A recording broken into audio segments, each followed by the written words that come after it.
As promised তুমি নড়িও না একটা ক্যামেরা, cooking যেকোনো vlog একজন, নিয়ে আমি চলে এলাম। আইদার আমি নাড়াবো অথবা তুমি নাড়াবে।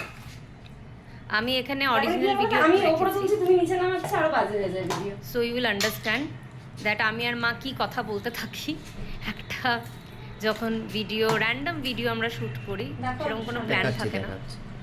তুমি নাড়ালে ক্যামেরা, তাহলে আমি আর এটা নাড়াবো। তোমাদের হাসিও পাবে আমি বুঝতে বুঝতে আর রান্নাটাও দেখে নিতে পারবে। বুঝে বুঝে কি উঠবে, ফাঁকা জলের বাটির ফটো উঠবে, আমাকে তোলো। তোমার তো উঠতে গেছে একবার, আর কত আর তুলতে হবে না। মাছ উঠুক এখন। ঠিক আছে, ওই যে মাছ না চাইতেই তো। আমি রোজ সকালে সাঁতার কাটতে যাই, সুইমিংয়ে যাই, তাই চুল ভেজা দেখছো। রান্নাটা করে অফিসের জন্য বেরিয়ে যাব। রান্নার সব সরঞ্জাম রেডি করা থাকে, মানে পেঁয়াজ টেয়াজ যেগুলো কাটা থাকে। আমি জাস্ট একটু মাছটা বানিয়ে দিয়ে যাচ্ছি। ব্লগ করার জন্য মাছ বানাচ্ছি না, বানাচ্ছি কারণ মা অনেক দিন পরে মাছ ধরেছে আবার খাওয়া। ডক্টর বলেছে একটু অ্যানিম্যাল প্রোটিন খেতে হবে, আর ডিম বেশি খেলে হবে না, কোলেস্টেরল বেড়ে যাচ্ছে। তাই ডিম সপ্তাহে 2 দিন আর বাকি দিন মাছ। কোনো দরকার নেই, ওর জন্যই মাছটা বানানো মার জন্য, কারণ মাসির হাতের রান্না সবসময় অতটা মার ভালো লাগে না, আমাদের কারোরই ভালো লাগে না। নিজের বাড়ির লোকের রান্না আর কুকের রান্না যত ভালোই কুক হোক এক রকমের হয় না। তাই একটু চেষ্টা করি যে মাঝে মাঝে যখনই সময় পাই, সময় তো দেখুন বের করে নিতে হবে জোর করে, তো সময় বের করে একটুখানি মার ইচ্ছা করলে কখনো, প্রথম দিকে তো আমি প্রত্যেক দিনই বানিয়ে দিয়েছি মাকে, মার মাছের ঝোলটা বা মাছের যাই হোক মাখাটা আমিই বানিয়ে দিতাম। তো সেটাই আজকেও করছি, আর আমার ভালোও লাগতো বেশ। একটা সকালে একটু মাকে যদি করে দিলে, মার যদি দিনটা একটু ভালো যায়, তাহলে তো খুবই একটা মানে ছোট কাজ করে বড় অ্যাচিভমেন্ট হয়ে যাচ্ছে। তাই সেটাই আমি একটু রসুন দিচ্ছি। আমি একটু রসুন দিলে মা বলছিল দিস না পেট গরম হবে, তারপরে খেতেও বেশি রিচ হয়ে যাবে, বাট আমি একটু রসুন দিই, রসুন পেঁয়াজ দিয়ে খেতেই আমার ভালো লাগে। তাই আমি মার কথা না শুনি একটু রসুন কেটে, আমার কাটাকাটি দেখছেনই খুব ক্লামজিলি করি, আর কিন্তু খেতে ভালো হয় খাওয়াটা, সেটা নো ডাউট, কারণ মন দিয়ে করি। তো আমি আজকে যেটা করছিলাম সেটাই বলিনি আপনাদেরকে, সেটা হচ্ছে ট্যাংরা মাছের ঝিঙ্গে দিয়ে একটা চচ্চড়ি। মা ঝিঙ্গে খেতে ভাল লাগে, আর বললো ট্যাংরা মাছ মানে এই সিজনের ফার্স্ট ট্যাংরা মাছ মা খেলো। শুধু এই সিজন না, মানে 5 বছর পরে প্রথমবার ট্যাংরা মাছ মা খাচ্ছে আর কি।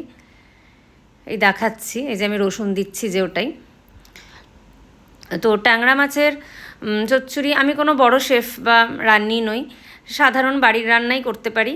আর ওই যেটা বললাম ভালোবেসে করি, তাই রান্নাটা খেতে সুস্বাদুই হয়। সাধারণ কালো জিরে দিয়ে করেছি, ধনেপাতা দিয়েছি, কালো জিরে ধনেপাতা পেঁয়াজ কুচি আর ওই হলুদ লবণ, ব্যাস এই। আর অল্প একটুখানি যখন মাছটা মেখেছিলাম হলুদ লবণ দিয়ে, তখন একটু লাল লঙ্কার গুঁড়ো দিয়ে দিয়েছিলাম। সব কিছু দিয়ে একসাথে মেখে আমি এটা বানাই। আর একটু রসুন দিয়ে দিলাম কেটে। মা তো খুবই আপত্তি করছিল যে দিস না ভালো লাগবে না, বেশি হয়ে যাবে। তাও পরে কিন্তু বলেছিল ভালোই হয়েছে খেতে। তো আর একটু আদা বাটা কড়াই ছিল, সেই আদা বাটাটাও মা বললো একটু দিয়ে দে, তো এই আদা বাটা দিয়ে দিয়েছিলাম।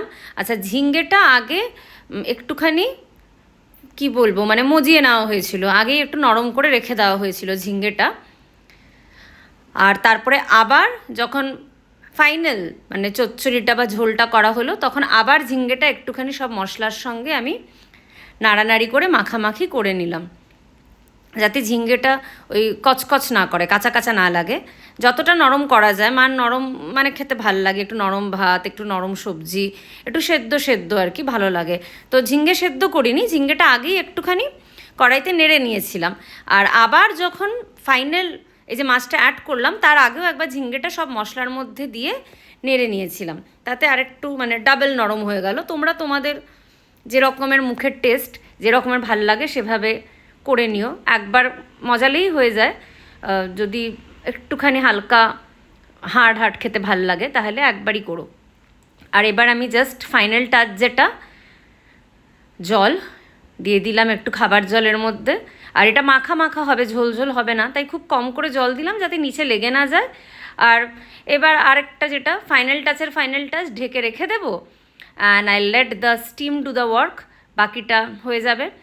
আর পুরো রান্না হয়ে যাওয়ার পরে না আমি একদম লাস্টে ধনেপাতাটা দিই, আর ওই চাপা দিয়ে রেখে দিলে ওই স্টিমেই ধনেপাতাটা আস্তে আস্তে চেয়েও থাকবে আর গলবেও না, আর ওই গন্ধটা আর টেস্টটাও আসবে।